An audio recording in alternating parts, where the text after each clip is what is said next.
We are our own devil, and we make this world our hell. Oscar Wilde, the Duchess of Padua. 1 month ago, Carl, Crusher Creel, the absorbing man, had a run-in with yet another superhero. This time, it was Iron Man. Their fight didn't last long. It ended with Crusher unconscious on the ground. Hopefully, he's proud of himself. Soon after, Crusher Creel is turned into the proper authorities. Now, Bruce Banner is having a run-in with a redneck. It ends with him being face down on the ground, bleeding out from the giant hole in his stomach. The redneck points his smoking shotgun down at the dying scientist. You think you can just steal off my washing line, huh? Self-defense. Law's on my side, you damn meth head. Bruce tries as hard as he can to stay awake, but the sun's going down. The Hulk berates Bruce from the back of his mind. Bruce must always remember, this is what happens. This is what happens when Bruce doesn't listen to him.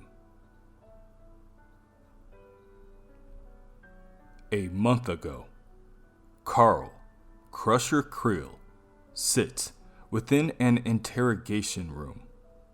He's wearing an orange jumpsuit and a power-dampening collar. The guards hit him repeatedly across the jaw, causing him to spit out blood, in the face, giving him a black eye, and another one, an uppercut for good measure. They tell Carl, once he answers the question, the beatings will stop. He remains silent. The guards know this much. Absorbing Man was working with Titania. These two lovebirds are as thick as thieves. Everyone knows. They just want to know what part of this was her idea. They tell Carl that she is currently sitting in room 2, saying she had nothing to do with it, selling Carl out so she can walk. She's calling him an idiot. And he is one if he thinks she really cares about him. If he thinks anyone does. Now, a clean-cut man in black glasses and a black suit interviews the redneck that had the run-in with Bruce Banner. Thanks for answering my questions, sir. Sounds like you had a lucky escape. Lucky? The man asks. He smashed everything. Everything I own. Except for this shirt. Well, look on the bright side. He let you live. Thanks again. The man in black tells the redneck. He holds up his hand, and it slowly begins to morph into the shape of a gun. The redneck's jaw drops, and before he knows it, he is shot point blank in the center of his skull. Before the redneck hits the ground, the man in black is already making the call. This is Agent Burbank, calling Shadow Base. Gotta say, piggybacking on 911 was smart. I got to the witness well before the cops will. Hulk sighting confirmed, and my sensors show a gamma trail leading in a very particular direction. Tell Red Dog we know where he's going. Home. He's going home. 2 weeks ago, Crusher Creel is speaking to his lawyer, Mr. Krask. Mr. Krask has been speaking to Titania, or, as he refers to her, Ms. McPherson.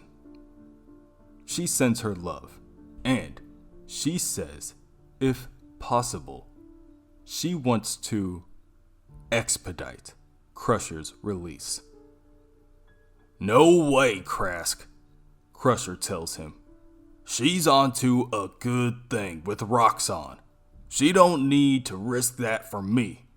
Tell her I'll manage on my own. I had the diamond score lined up already. Worked it all out myself. Every detail. Then Mary comes through the door with this corporate gig. She likes it better. Money's decent. It's legitimate. Only, it ain't mine, you know? I didn't put it together, so we argue. And then I go do my thing, and here I am. Pride. It's a killer. We done for today, Kenny. Before Mr. Krask hangs up the phone, he lets Crusher know that he is also representing Carl Burbank, bushwhacker. And Mr. Krask just negotiated Bushwhacker's release from prison.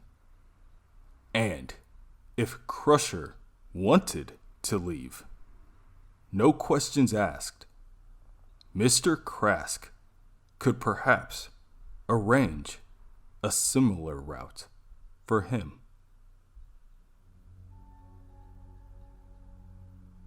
Now, the Hulk is leaping through the desert. He knows the way from here. This close, there's a pool. Old ghosts calling him back. This wasn't where he was born. The Hulk was already there when Banner killed his father. Hulk was there when his father killed part of him. Maybe he was always there. But this is where the Hulk took a breath, where he made his mark, where he got his name. Los Diablos, test site for the first gamma bomb. His place of power, the place where he's strongest. Home. 11 days ago, Crusher Creel found himself in Shadow Base. It was there he first met General Reginald 14 and the General's head of research, Dr. Jeff Clive. Shadow Base is one of several bases under the General's command. When it comes to the Hulk, Uncle Sam and his friends have deep pockets. And that is why Crusher is here. After all, he is the Absorbing Man, one of the Hulk's greatest enemies. Crusher raises his eyebrow. This must be a joke. The Hulk pulverized him. Literally, he's never won a fight with the guy. However, Crusher has never had the General's help. He may have mellowed, but Crusher hasn't changed. Part of him is still nursing his pride over all those fights. Part of him still wants a rematch. Now, the Hulk has arrived at the bomb site, and he's there for a reason. Langowski killed 4 people in a Minnesota hospital. Something had gotten into him. Then, it got into Hulk. It's wearing the face of Banner's father. The face they hate. They need to get it out of them. And for that, they need to be stronger. So they're here, on Hulk's ground, where he can win, where he can smash him. That's the plan. But it's not Hulk's plan, is it? 10 days ago, Dr. Clive brings Crusher Creel a syringe filled with a red liquid. He calls it the Bannerman Gene Enhancement Package, aka the Hulk plug-in. Originally developed by S.H.I.E.L.D., improved by AIM, perfected by them. And the them includes Carl. He's doing America a great service after all. Crusher has his apprehensions. He heard the last guy who used the Hulk plug-in wound up in a coma. This is where he draws the line. The General understands and commends Crusher for his bravery. But if Crusher says no to this, he says no to all of it. At the end of the day, it's Crusher's choice. He can always go back and rot in his cell if he'd like. Now, as the Hulk strolls past the remnants of the bomb site, he sees a small military check-in station. Off the pale red windows on the building, he sees his father sneering back at him. It's him. He put this in their head. The whole idea. Coming here. Because this is his ground too. His place of power. This isn't where the Hulk gets rid of him. It's where he gets rid of Hulk. 5 days ago, Crusher Creel's skin turned red. Red's a good color, Dr. Clive comments. And besides, it's not permanent. Dr. McGowan holds out a small green mouse and places it in the palm of Crusher's hand. His name is Derek. He's part of another project. However, the thing is, the original Red Hulk had an energy absorption power, and Banner took down the second one using a similar ability. So, given Crusher's God-given talent, so to speak, he should be able to do wonders. Now, the Hulk crushes the small check-in station to pieces. A sliver of glass pings as it hits the ground between his feet. His father is still smiling. Admittedly, it was a nice try for him to try to make the Hulk mad. But the Hulk will not give up control that easily. He'll find another way to get rid of this thing, however he has to. Suddenly, as the Hulk prepares to leave, he hears a noise. Something faint, like a whistle, coming from above. 20 minutes ago, Crusher Creel is admiring a picture of his wife.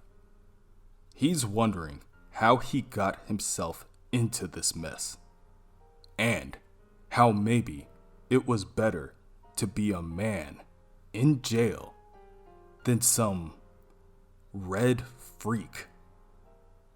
Pride sure is a killer. It is, the general responds. And so is the Hulk. According to security footage, he murdered Jeffrey Clive yesterday morning. Absorbed him, in fact. There's an irony, eh? Yesterday? Crusher gasps. The Hulk was here. Why wasn't I? He was no threat. Until he was. You weren't required. But you are now. Burbank called in. We have a predicted location. Codename Red Dog. Consider yourself off the leash.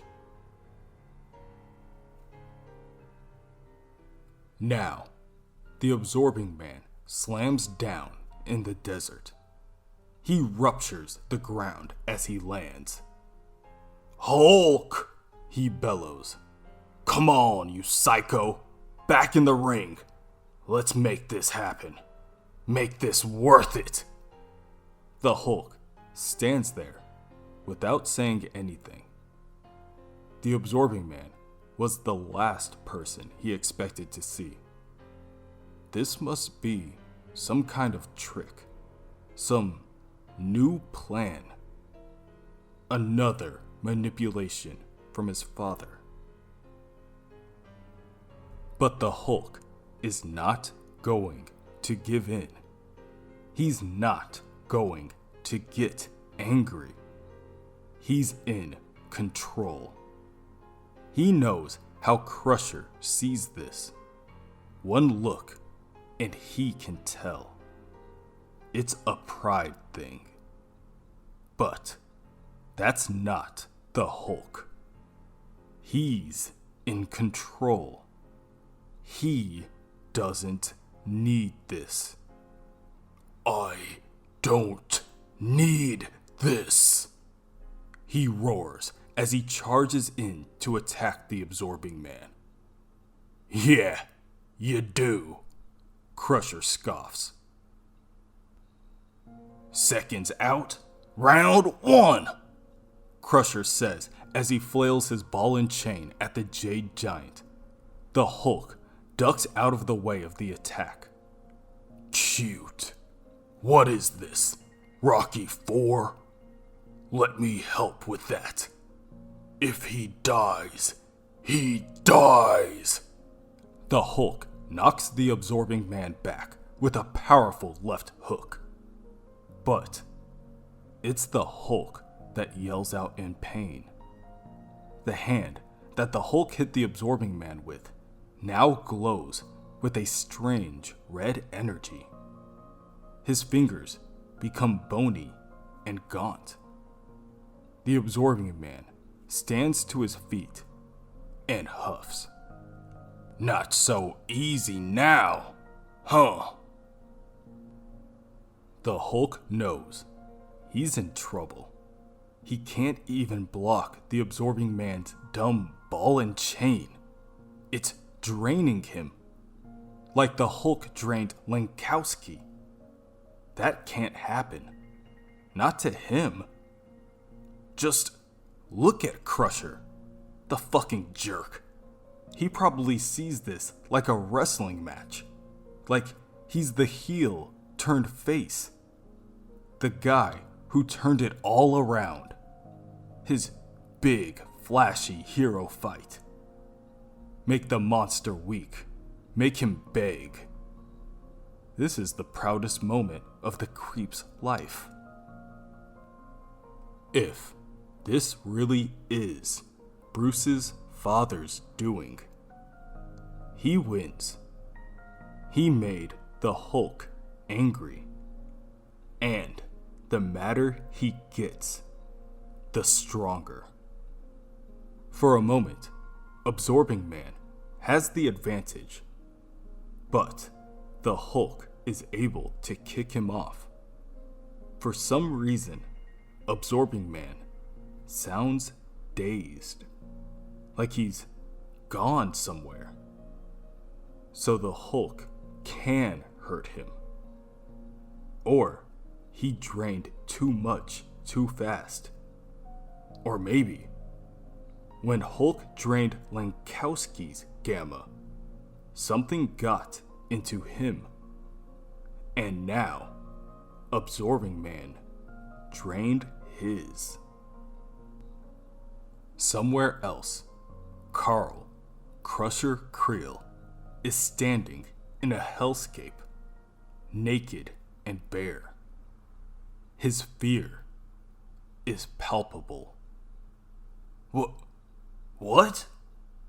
He asks, guarding his vision from the blinding flames.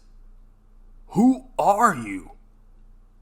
You cannot see what I am, hisses the entity before him through its forked tongue.